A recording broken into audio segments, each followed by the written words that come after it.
as one interconnected ocean. A vast blue expanse critical to life on Earth. And there's no better animal to represent the ocean's beauty than the killer whale.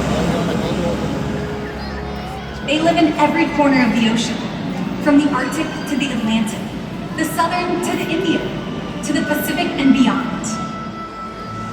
The killer whale story is the ocean story, and it's one we all share.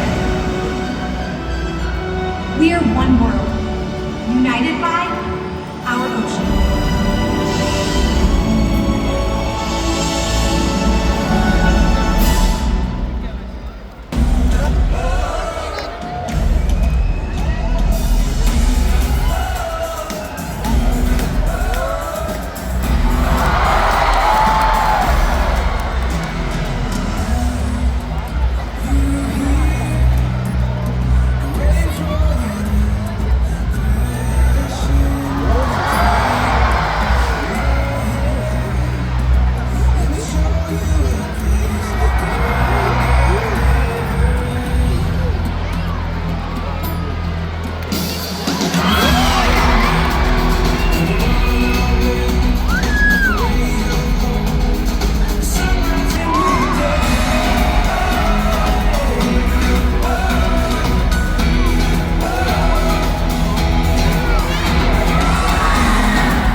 And that was 2 members of our killer whale pod, showing off their size, speed, power, and problem-solving abilities. These behaviors keep the whales active and engaged. SeaWorld's killer whales have inspired generations to care about our natural world, and we're excited to share their stories with you today. Killer whales are the ocean's top predator. They use cooperation and communication, not just size and strength, to take their place at the top of the ocean's food web. At the bottom are small animals, like krill. At the top, the apex predator, the killer whale.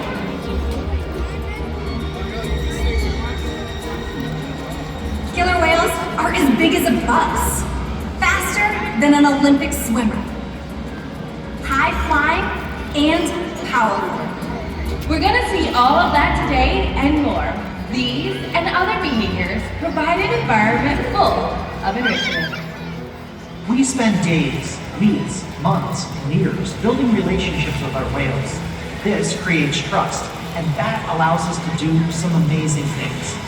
For example, when you visit the doctor, you present your arm to draw blood, or step on the scale to see how much you weigh. It's much the same with our whales.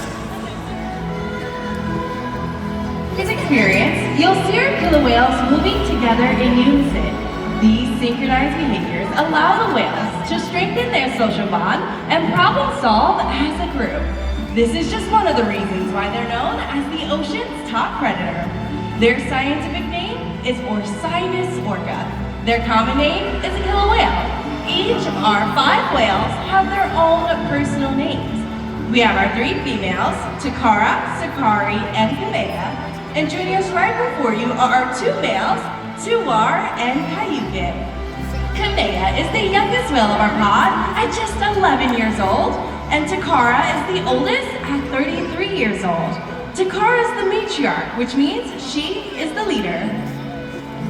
These whales trust us and play an active role in their health and well-being. Through the use of positive reinforcement training techniques, we're able to teach the whales husbandry, or healthcare behaviors. Joining us in the site-outs are our trainers, Jacob and Casey, to help demonstrate just a few of these behaviors. One of the first behaviors we teach our whales is called a fluke present, and that is where the whale presents their tail flukes to their trainers, as you can see Tuar demonstrating beautifully. Not only does the fluke present allow us to examine the whale's entire body, but it also grants us access to the easy-to-see, shallow veins on the white undersides of their tail flukes. Our veterinarians are able to collect a blood sample from these veins at least once a month, and our whales are conditioned to remain calm throughout the entire procedure. Something that you may see throughout today's presentation are the trainers giving the whales back rubs, tail massages, or even splashing water with them with the blue bucket. That is because killer whales have very sensitive skin, and it's just one of the ways for us to strengthen our relationship with them. Collecting blood is just one of the diagnostic tools to ensure our animal's health. Another important tool is how much each animal weighs. We, on a killer whale, will get the whale to slide their entire body up and onto that scale. Now, oftentimes, when our killer whales are in this position, a large region of their body, from their dorsal fin all the way down to their tail flukes, still remain within the water. That region is known as the peduncle, and it possesses several powerful muscles and can weigh over several hundred pounds. So in order to solve that problem, whenever our whales are on that scale, we'll ask them to lift their heads and tail up and out of the water. In this very position. Now it'll be in that pose that we know that Kayukin is weighing in at our largest at over 9,700 pounds. It is important to weigh all of our animals to ensure that our younger whales like Kamea are growing appropriately and that our older whales like Kayukin and Tuar here are maintaining a healthy weight. All of our husbandry behaviors help us to ensure that our whales are healthy and thriving. And the care isn't just physical. Mental stimulation and play are vital, and we surprise and engage with our whales at every opportunity. Play is how killer whales teach their young to hunt, and for the adults, play is important too. It seems that they just enjoy having fun.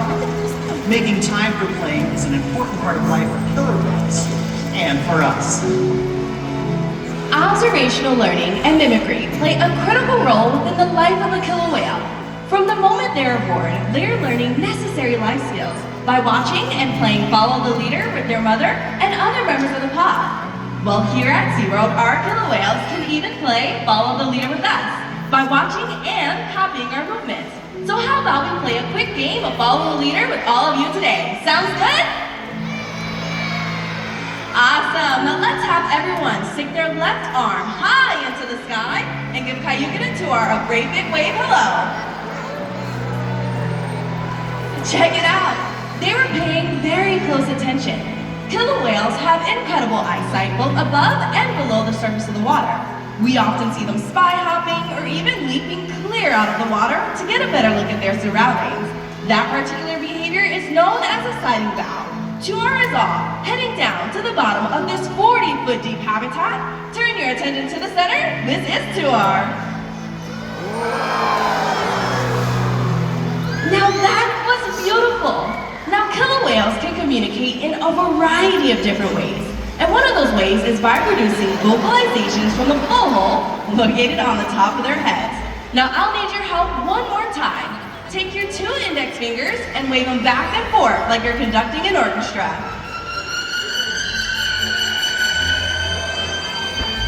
Great job! Now did you know that scientists believe when a killer whale leaps out of the water and crashes onto the surface, it's a way of communicating and letting their presence be known. Sound travels 4.5 times faster in water than when it does through air. So by leaping out of the water, the sound it creates can be heard for miles. Let's see how loud Cayuga can be. How about a round of applause for Cayuga and Tuar? As you can see, killer whales can communicate by leaping out of the water and making a huge splash. SeaWorld's research and observation of the killer whales within our care has shed light on the many mysteries about these amazing animals. For example, we have learned that the gestation period for a pregnant killer whale is 17 months. Now that's information impossible to obtain out in the wild. However, some information can only be gathered through field observation. That is why SeaWorld works closely with our partners like the Norwegian Orca Survey to help further our knowledge. Killer whales are remarkable, powerful animals. And perhaps the best expression of that power is when they hunt. Killer whales stand apart. They have no natural predators, and just about any other ocean animal could be their dinner. Depending on where they live and their chosen prey, they've developed some epic hunting techniques. Off the coast of South America, killer whales will beach themselves, riding in on waves just long enough to catch prey. They'll also create waves that knock animals like penguins or seals from ice cliffs. Most importantly, they cooperate, communicate, and coordinate as a team. Here's footage of killer whales corralling a school of herring. A whale dips in and feeds, while the other whales keep the fish together with swipes of their tail fins. In the ocean, killer whales create waves to hunt, use fluke swipes to stun their prey, and can even beach themselves.